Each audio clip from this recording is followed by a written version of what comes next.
சீனாவோட total exports எவ்வளோன்னு பார்த்தீங்கன்னா ஒரு வருஷத்துக்கு 3000 பில்லியன். அதில் 450 பில்லியன், இது வந்து போன வருட கணக்கின்படி 450 பில்லியன் வந்து அமெரிக்காவுக்கு மட்டுமே எக்ஸ்போர்ட்ஸ் பண்ணியிருக்கு.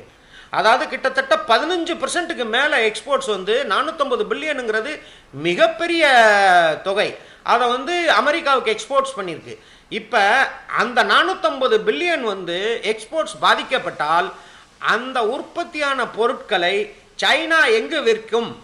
10 நாள் முன்னாடி சைனாவோட பிரீமியர் ஜி வந்து கம்போடியா, வியட்நாம்னு சின்ன சின்ன நாடுகளுக்கு போறார். எதுக்கு அப்படின்னு பார்த்தீங்கன்னா, அவங்க கிட்ட போய் இந்த ட்ரேடு இதை வந்து இது பண்ணிக்கிறதுக்காக, அந்த கேப்பை எப்படி ஃபில்லப் பண்ண முடியும்னு. இப்போ சைனாட்ட இருக்கிற ஒரே ஒரு ஆப்ஷன் என்னன்னு பார்த்தீங்கன்னா, இந்தியா 150 கோடி மக்கள் தொகை உள்ள இந்தியா வந்து மிகப்பெரிய மார்க்கெட் அவங்களுக்கு.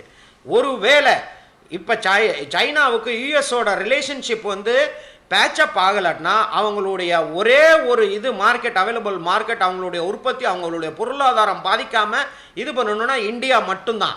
அதனால இந்தியாவை அவங்க ஓப்பனா பகைச்சிக்கிற அளவுக்கு எந்த நடவடிக்கையும் மேற்கொள்ள மாட்டாங்கங்கிறது என்னுடைய உறுதியான நம்பிக்கை.